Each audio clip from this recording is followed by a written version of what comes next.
Hi, are you looking for that large 2,000 square foot home that has all of the conveniences of a condo but still feels like your house?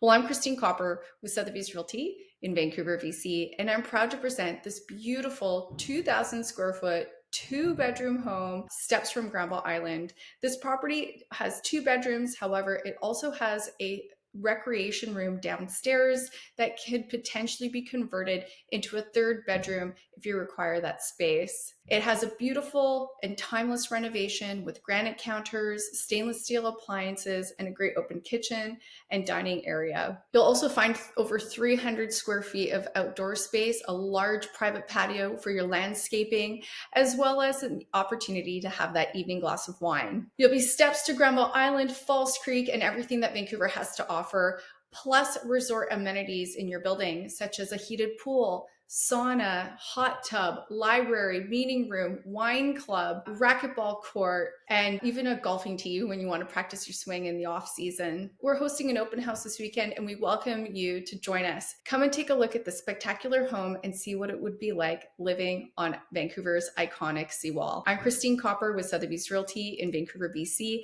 and I'm proud to present G09 1450 Penny Farthing Drive. Please reach out to me with any questions that you may have, and I look forward to seeing you this Sunday between 2 and 4 p.m.